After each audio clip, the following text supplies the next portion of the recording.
इस वीडियो में हम क्या पढ़ने वाले हैं? इस वीडियो में हम पढ़ेंगे व्हाट इज इकोसिस्टम। इकोसिस्टम क्या होता है, इस चीज को पढ़ने वाले हैं हम इस वीडियो में। देखिए, पिछले वीडियो में हमने आपको क्या बताया था? पिछले वीडियो में हमने आपको बताया था कि किस तरह से जो ह्यूमन इन्वायरमेंट होता है वो एक बहुत इंपॉर्टेंट, बहुत डायनामिक कंपोनेंट होता है हमारी पूरी इन्वायरमेंट का, जिसमें हमने देखा अलग अलग स्फीयर होते हैं। अलग अलग स्फीयर कौन कौन से देखे थे हमने? लिथोस्फीयर, हाइड्रोस्फीयर और उसी के साथ साथ एटमॉस्फेयर। लेकिन लाइफ फॉर्म कहां पॉसिबल होता है? बायोस्फीयर में। बायोस्फीयर यानी इंटरैक्शन जोन जो रहता है, जो तीनों स्फीयर जहां पे इंटरैक्ट कर रहे हो वो बायोस्फीयर बनता है। अब बायोस्फीयर की ही तरह एक इकोसिस्टम भी इंपॉर्टेंट चीज होती है।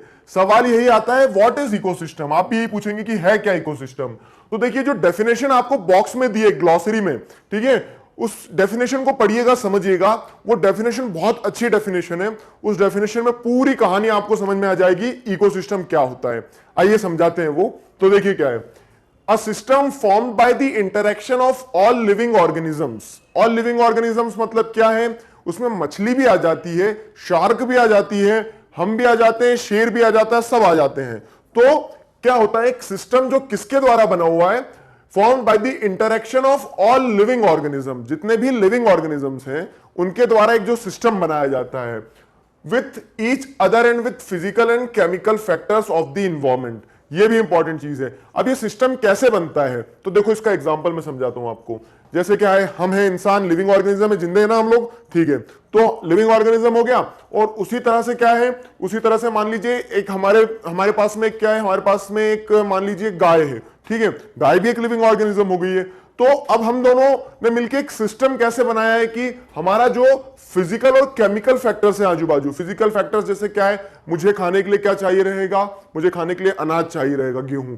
गाय को खाने के लिए क्या चाहिए रहेगा? उसे जैसे घास चाहिए रहेगी, ठीक है। तो इस तरह से क्या है, हमारे फिजिकल इन्वायरमेंट मतलब हमारे आजू बाजू में जितनी भी फिजिकल चीजें हैं, जो केमिकल इन्वायरमेंट मतलब जैसे हम इनटेक कर रहे हैं ऑक्सीजन, ठीक है, तो हमें जिंदा रहने के लिए ऑक्सीजन चाहिए रहता है। केमिकल में पानी भी आ जाता है, तो वो भी हमें जिंदा रहने के लिए चाहिए रहता है। तो जब क्या होता है, जितने भी लिविंग ऑर्गेनिजम्स रहते हैं, ये लिविंग ऑर्गेनिजम्स अपनी इन्वायरमेंट के आजू बाजू मतलब जो भी उनके बाजू में चीज है, उन सारी चीजों से इंटरैक्ट करते हैं। फिजिकल फैक्टर्स हो चाहे केमिकल फैक्टर्स हो, इन सारी चीजों से इंटरैक्ट करने के बाद में वो क्या बनाते हैं? इन सारी चीजों से इंटरैक्ट करने के बाद में जो इन्वायरमेंट क्रिएट करते हैं, जिस इन्वायरमेंट में वो सारी चीजें करते हैं, उसे इकोसिस्टम कहा जाता है, ठीक है। Environment in which they live, all linked by transfer of energy and material. ये स्टेटमेंट क्या बोलना चाहता है, इसे भी समझ लो, फिर पूरी कहानी को जो अलग अलग टुकड़ों में पढ़ी है एक साथ जोड़ देंगे।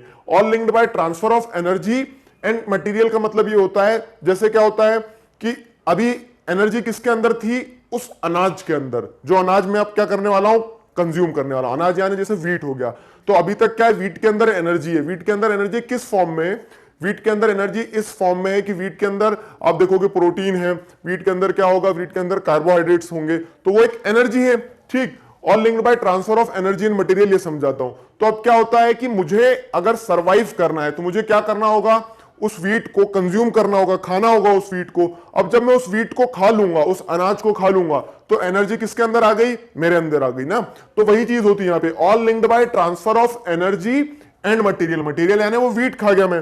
तो उस सेंस में क्या है कि इकोसिस्टम कैसे बनता है कि जितने भी, अब डेफिनेशन नहीं देखेंगे, अब आप मुझे सुनो, क्या होता है इकोसिस्टम कैसे बनता है? जितने भी लिविंग ऑर्गेनिजम्स हैं, जितने भी जीवित वस्तु हैं, तो सारे जीवित वस्तु क्या होते हैं? आपस में एक दूसरे के साथ मिलकर एक सिस्टम बनाते हैं।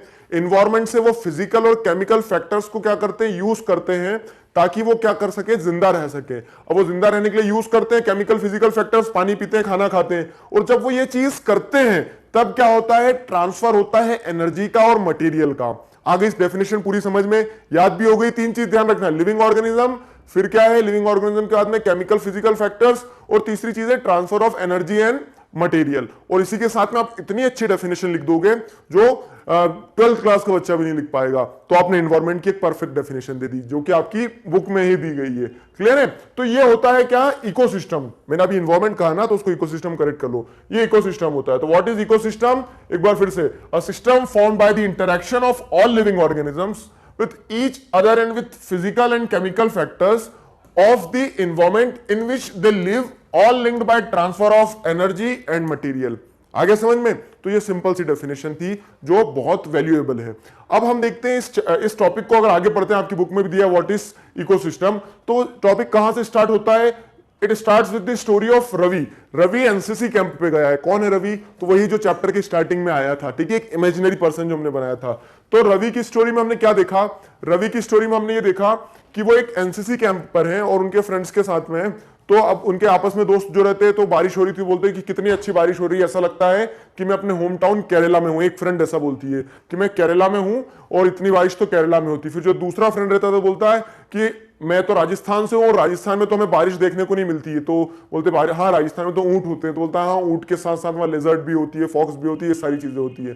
तो वो क्या बता रहे हैं, इस तरह से डिस्कस कर रहे हैं कि केरला में जो इकोसिस्टम बनता है, केरला का जो इन्वायरमेंट रहता है वो अलग है, बारिश हो रही बहुत ज्यादा।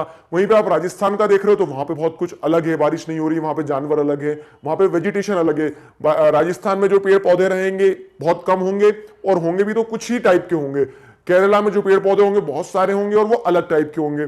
आया समझ में? तो उस सेंस में क्या है कि अगर आप देखोगे इस स्टोरी को, पढ़ोगे रवि की, तो आपको क्या समझ में आएगा कि अलग अलग एरियाज में अलग अलग तरह का इन्वायरमेंट रहता है। वो टीचर से पूछ लेते हैं कि ऐसा क्यों होता है कि अलग अलग एरियाज में अलग अलग तरह का इन्वायरमेंट है। तो यहां पे टीचर क्या रिप्लाई करते हैं? टीचर ये रिप्लाई करते हैं कि जितने भी प्लांट्स, एनिमल्स, ह्यूमन बींग्स होते हैं तो वो किस तरह के होंगे, वो डिपेंड करता है उनकी इन्वायरमेंट पे, ठीक है।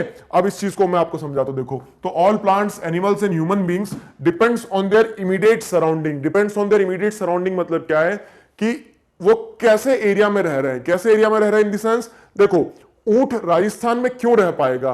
क्योंकि कैमल के अंदर वो कैपेसिटी है कि वो बिना पानी के काफी दिनों तक चल सकता है, रह सकता है। तो वो डेजर्ट के लिए सूटेबल है। आगे समझ में? वहीं पे अगर मान लो कोई ऐसा एनिमल जैसे पोलार बियर है, मान लो पोलार बियर को आप कहां छोड़ दो, पोलार बियर को अगर आप छोड़ देते हो डेजर्ट में, तो क्या वो रह पाएगा? नहीं रह पाएगा। क्यों? क्योंकि उसे ठंडी जगह में रहना पसंद है। उसकी इमीडिएट सराउंडिंग क्या है? कोल्ड क्लाइमेट होना चाहिए। वैसे ही आप कैमल को ले जाके छोड़ दो कहां पर? कैमल को ले जाके आप पोल्स पे छोड़ दो, अंटार्कटिका पे छोड़ दो जहां पे बर्फ जमी रहती है, तो कैमल वहां नहीं सरवाइव कर पाएगा। आया समझ में? तो वही चीज रहती है क्या कि ह्यूमन बीइंग्स, एनिमल्स, प्लांट्स जो रहते हैं, सारी चीजें किस पर डिपेंड करती है? वो उनकी इमीडिएट सराउंडिंग पर। कैक्टस के पेड़ आपको राजस्थान में मिल जाएंगे, डेजर्ट में मिल जाएंगे। क्यों? क्योंकि वो कम पानी में सर्वाइव कर जाते हैं। आया समझ में? लेकिन वही आपको लश ग्रीन फॉरेस्ट जो केरला में मिल रहे हैं, वैसे के वैसे फॉरेस्ट आपको राजस्थान में नहीं मिलेंगे। क्यों? क्योंकि राजस्थान में सूखा रहता है, तो वहां पे पेड़ उतने लग ही नहीं सकते हैं। तो ये वही बताया गया है कि जितने भी प्लांट्स हैं, एनिमल्स हैं, ह्यूमन बींग्स हैं, वो किस चीज पर डिपेंड करते हैं? वो उनकी इमीडिएट सराउंडिंग पर, उनके आजू बाजू क्या एटमॉस्फेयर है उस पर डिपेंड करते हैं, ठीक है। तो यही सारी चीजें हमने देखी जो इंपॉर्टेंट थी। Clear? Relation between the living organism and their surrounding forms an ecosystem. और इस तरह से हम जो देखते हैं कि जो लिविंग ऑर्गेनिजम्स हैं, प्लांट्स, एनिमल्स, ये सारी चीजें, ठीक है, और उनकी जो सराउंडिंग है वो क्या बनाती है? वो मिलके एक इकोसिस्टम बनाती है। तो अब इसको ऐसे सम अप करो आप, क्या कि डेजर्ट का एक क्या रहेगा? अपने आप में एक इकोसिस्टम रहेगा। कैसे? कि वहां पर रहने वाले जानवर अलग होंगे, वहां पर लगने वाले पेड़ अलग होंगे, वहां पर रहने वाले लोग उस हिसाब से अडेप्टेबल होंगे, वहां का क्लाइमेट वैसा होगा, वहां का एटमॉस्फेयर होगा वैसा, वहां की जो सॉइल होगी वो अलग होगी।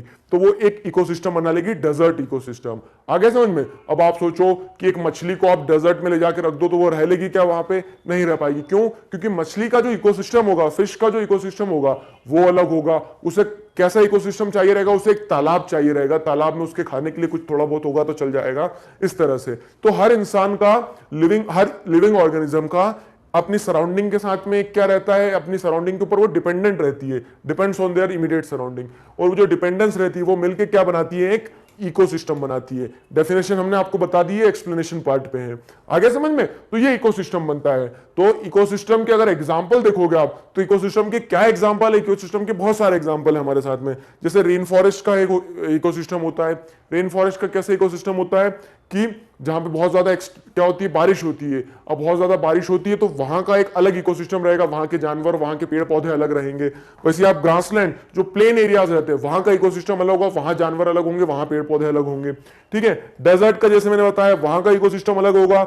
लेक का इकोसिस्टम अलग होगा। लेक में जो कह सकते हैं एनिमल्स तालाब के अंदर रहते हैं। ऐसा नहीं कि आप उनसे बोल दो कि चलो डेजर्ट में रह लो, अब तुम्हारा घर शिफ्ट करवा देते हैं हम, तो वो डेजर्ट में नहीं रह पाएंगे ना। क्या रहता है, एक इकोसिस्टम क्रिएट हो जाता है, एक एनवायरमेंट के साथ में डिपेंडेंस क्रिएट हो जाती है। तो वही वाली बात है, जो जानवर कहां रह रहे हैं, तालाब में रह रहे हैं, उन्हें आप रेगिस्तान में नहीं छोड़ सकते हो। और ऊंट को आप ये नहीं बोल सकते हो कि जाओ समुद्र में जाकर रह लो, डूब जाएंगे वो। तो उस तरह से क्या है, डेजर्ट, लेक, पॉन्ड, तो छोटे से छोटा इकोसिस्टम भी एक तालाब के अंदर, एक कुएं के अंदर भी एक इकोसिस्टम बन जाता है। एक मेंढक है, वो कुएं के अंदर रहता है, पूरा जीवन वहां निकाल देता है। तो एक कुएं के अंदर भी इकोसिस्टम होता है, और एक बड़ा सा इकोसिस्टम जैसे रेन फॉरेस्ट का भी होता है, या फिर कह लीजिए कि एक ओशियन का भी एक इकोसिस्टम होता है। तो हर चीज का अपना एक इकोसिस्टम होता है, और उस इकोसिस्टम में वो क्या करते हैं, सर्वाइव करते हैं। आगे समझ में? तो ये था हमारा टॉपिक व्हाट इज इकोसिस्टम, जो हमने आपको समझाया।